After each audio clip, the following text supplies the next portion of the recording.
Welcome pilots, my name is Hybrid V, and today I wanted to show you all the new gold standard Gladius that comes with 313. As I'm speaking now, just a few hours ago, 313 was just put into Wave 1 PTU, which means that everybody who has access to Wave 1 is free to actually try out all the stuff coming into 313 right now.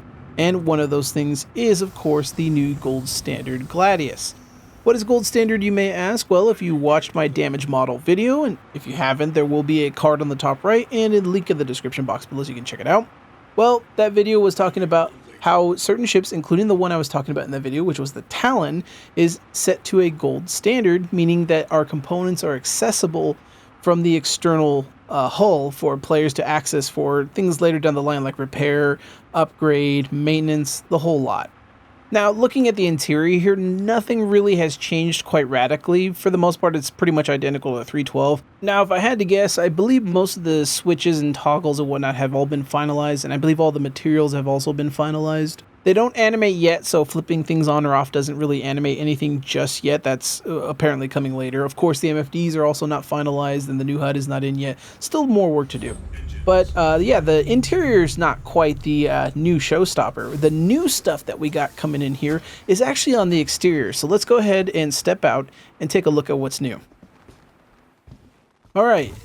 Now, if you have a keen eye, you'll notice that the paint exterior has less markings on it, and it has less of that bright blue trim also, which is really cool. It's nice. The trim was cool. It was a nice sci-fi feature, but I like it being toned down. The first thing I want to draw your attention to is this nice little service panel right here, which is pretty cool. I think my best guess is this is for Squadron 42, probably for AI to animate and mess around with, but I think possibly it's also something that we will be able to mess with in the future. After all, hacking is going to be a thing, and I think a hacker can walk up to this, open it, and then plug their terminal into it, and possibly either download information from the ship or gain access and unlock the ship. It's possible. Don't know if that's actually what it's for, but we'll see soon enough, I'm sure. And directly below that, we have radar access and avionics access. We already have this in 312, however, it's non-functional, but now in 313 it is entirely functional, minus some audio, of course. Now, if I walk over here, you can see it better. You can see the server blades here, and then, of course, the radar, and these are going to be accessible. I can do maintenance of radar down the line or upgrade them. Yeah, we don't have that gameplay in yet, but it is now ready for when that is brought in, and it's all nice and well protected under there. You'll see these little individual panels kind of pop up on here. If I recall, I believe these are also on the old Gladius, but just like in the old Gladius, they don't really have any function to them. They're just kind of their aesthetic. Maybe they'll be expanded later, like this one. However, this panel is accessible, and it is the storage access, and you'll see it says personal inventory. Which, yes, this ship is now ready for physicalized inventories, meaning that you can carry things like your clothing, armor, food, and drinks, or extra ammo. You have storage capacity for personal inventory now. This is going to be handy for Squadron 42 and, of course, for us in the PU, as we're going to need to be able to carry things with us. So, a pilot landing will now be able to be self-sufficient and be able to carry extra equipment or survival gear, whatever they need when they're doing long missions. Speaking of extra equipment, I'm going to go ahead and go back up to the nose because I want to show you the weapon compartment. Oh, by the way, I believe this is a new weather effect. I mean, we've always had dust storms on Hurston, but it looks a little bit different. I think it's part of the new upgrade to the planets. But anyway, here's weapon access. In 3.12, we already have this weapon rack, but in 313, they just polished a little bit more. They put a button there, so it's a little bit easier to understand that there's actually a weapon there, and you can store 2 primaries.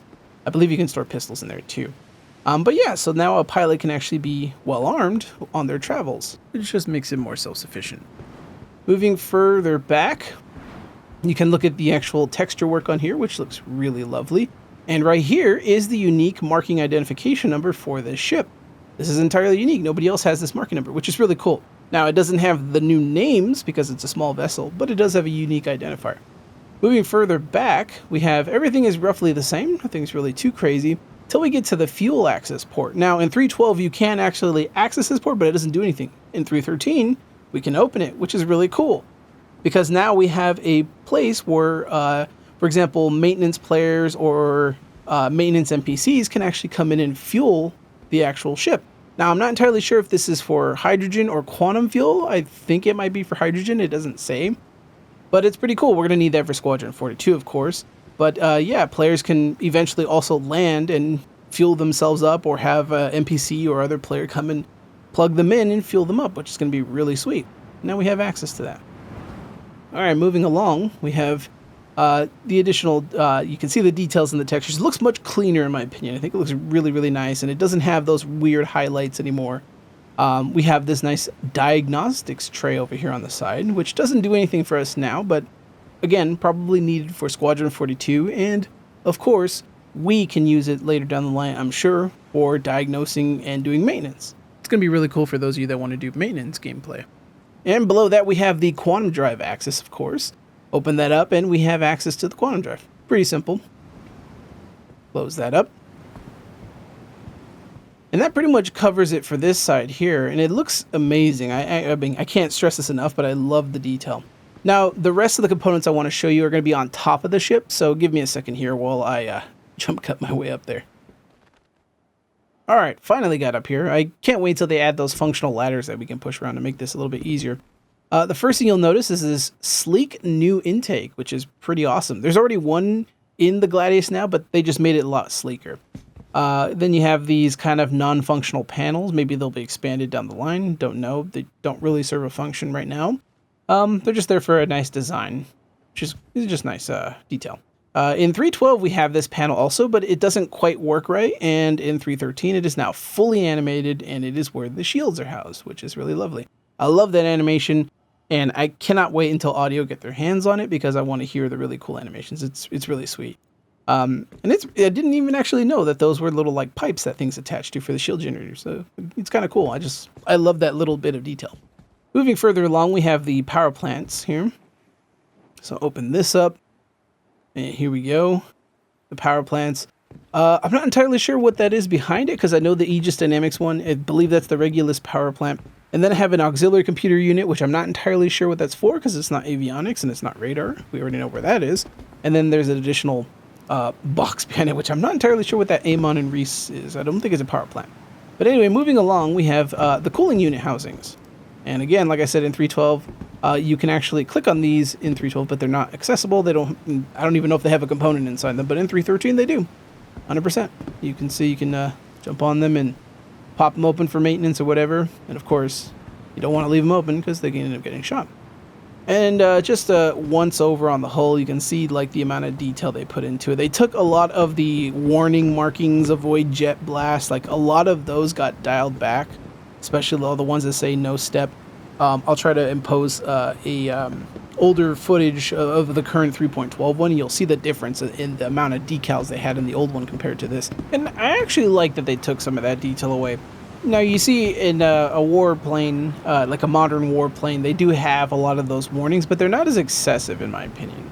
And while they were really cool in the 3.12 version and prior, it just felt like they were just kind of plastered on, and almost kind of felt a little bit like there was no rhyme or reason. It was just kind of plastered just wherever they felt like they needed to go.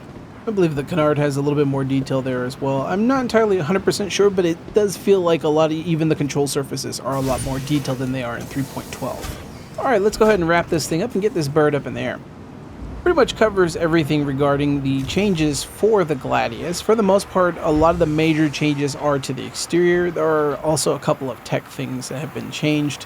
One thing I've noticed so far is that the actual MFD on the right, the top right there that you see on the screen, that one actually, whenever I shoot AI with it and then they yell at me, you know, or they go, oh damn it, or whatever, you'll see their face actually pops up. We've seen that before in the past and in much older builds, but now it's just more reliable and much more functional than it has been in the past. And I haven't done a call with it, but I assume it probably works pretty well there in calls.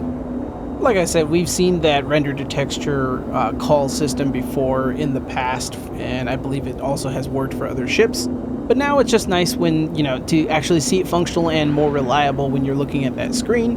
Anytime something like that happens when you're shooting at someone or whatever. And of course, it's going to be needed for Squadron 42, you know, when the old man wants to yell at you or whatever.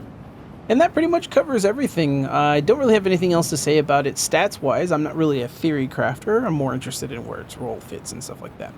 So yeah, you may have to look elsewhere like Urkel to see what the actual statistical changes are, if any. I'm not entirely sure if there's much.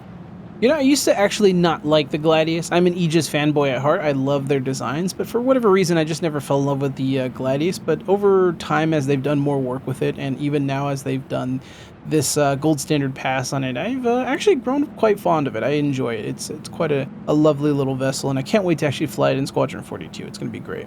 And props to CIG for putting this together because it looks phenomenal. They always seem to outdo themselves every time they put out a new ship, or they come back and take a look at older ships and give them a nice fresh coat of paint or update their tech or whatever. It's always fantastic.